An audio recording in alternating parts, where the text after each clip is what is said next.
You're advocating self-regulation for CSOs and NGOs. Now, is that not antithetical to the stated goal of CSOs and NGOs to open society? I mean, when we talk about a democracy, we're talking about oversight functions, checks and balances.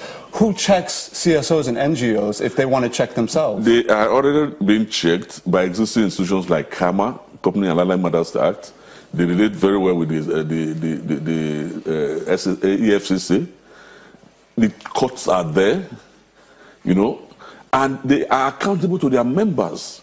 If you have a membership of organization that has 1,000 members, you cannot operate alone, you know. So there are different types of NGOs doing different types of. We have community-based organizations. When we look at civil society, we're talking of NUJ. We're talking of the Nigeria Bar Association. The church, even though they claim that the churches are not covered by this bill, you know, they said they will register you to have self-purpose, and then that is under the as a company limited by guarantee, and then every 24 months you'll be registered, which means if you don't meet somebody's own definition of the national interest, you can your registration can be withdrawn, and then you can be imprisoned for organizing illegally for 18 months and a fine of 500,000 naira. Of course, this fine will go to the commission, and some of the fees paid by the NGOs will go to the commission. Who is going to approve money for an NGO to pay fines or to sustain a governmental institution? So I think it's just a plot where it's open now to destroy the civil society, to close our society, to make it impossible for people to express themselves. In fact, I think it's unconstitutional. I'm still trying to wrap my head, because when you say that you think it's a plot to destroy civil society, I'm still trying to wonder why any member of the House of Representatives will bring up a bill to destroy. I don't want to be civil society. I don't want to be personal about this. I think the guy does not understand the work of civil society. And I'm not sure he has related with members of the civil society. You don't think that there was something that he must have seen that must have, you know... Some people who say... Some people, just a moment now. They would wonder why it is that this bill has come up in the very first instance. There must be something that must have brought it up. And are you saying that in this bill that you're holding in your hand, I mean, less about 20 pages, if not less, you know, there's nothing good? I don't see anything good in it. Absolutely nothing good in it. Not unfortunately. You know, what we heard was that the guy was complaining about insurgency in the Northeast. That some civil society organizations were, you know, working with insurgents and all that. But there is no evidence. Civil society organizations are working in IDP camps, helping to feed IDPs, doing vaccinations, working with international organizations.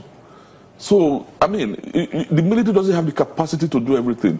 The state governors in those areas, they don't have the capacity to do everything.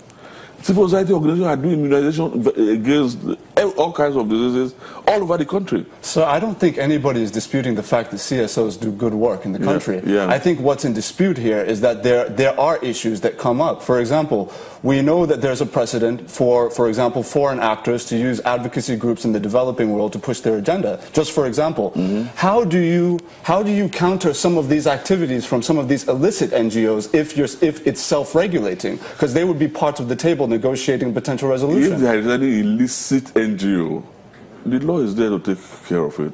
The police can arrest that NGO for illicit activities. Or even the SSS can do that. So you can't say because Nigerians are bad people, so you must arrest every Nigerian for every conceivable crime. Or that means people are already guilty of that crime before they commit it. They should show evidence of any NGO that has been doing illicit activities, quote and unquote. So I don't see any good in it. Even the National Human Rights Commission submitted a memo. ICANN submitted a memo that there already exist institutions like financial intelligence and so many other monetary. Right now, especially with these days of having BVN, you cannot move funds around illicitly without being noticed, you know. And there are already so many structures, self-regulated structures, both governmental and non-governmental, that can check any. I don't see any NGO that is involved in illicit activities. It's not an NGO committed to the good of society. That is a criminal organization, maybe the mafia or the armed robbers gangs or whatever. But I don't see any NGO that is committed to any specific. If you are committed to, let's say, child's rights or a freedom of information regime, you cannot be doing other things other than what you have committed yourself to do. So that is the way I see it.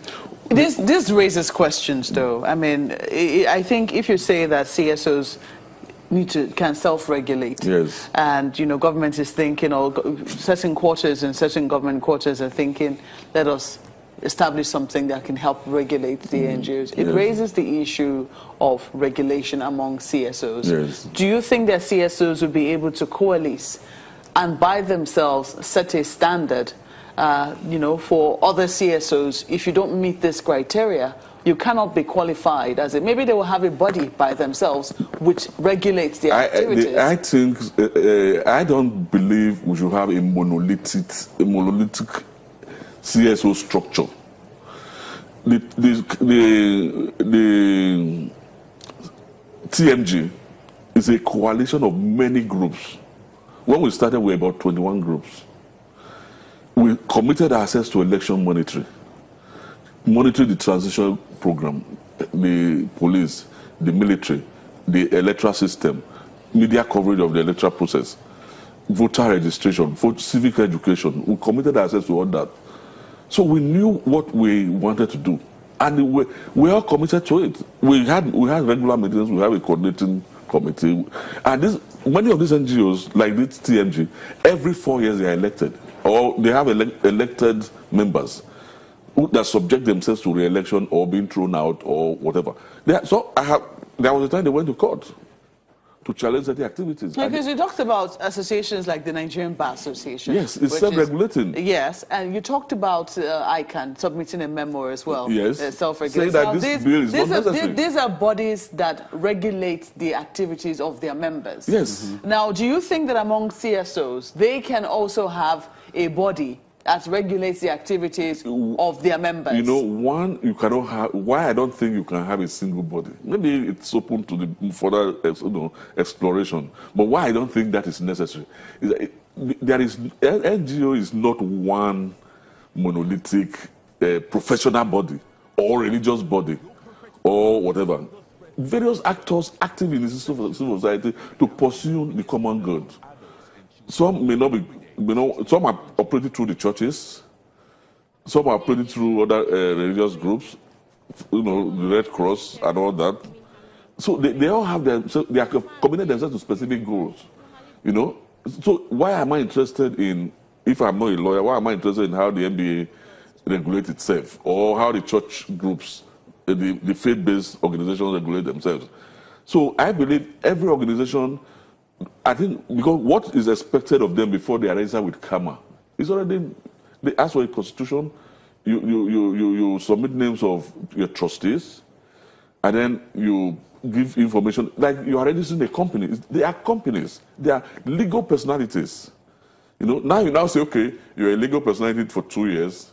After 2 years, if you don't meet, if you do what we call work against the national interest, you are no more a legal personality. These are the issues that we are seeing here in the bill. So that is why I think of all those who have spoken about the bill, nobody has said something that I think is reasonable or that I think is good for the society. The civil society organizations meet. They meet regularly. They have various coalitions. They have those on police monitoring. Do you think it should be a bit more formal? Because when you talk about civil society, they're everywhere. These are volunteers. I'm just saying, they are voluntary organizations. Here and there. It cannot be as formal as the military. They cannot be regimented. No, definitely It cannot be as formal as the police. It cannot be regimented. No one is going to ask for that. But I mean, in terms of voluntary knowing who movement does what.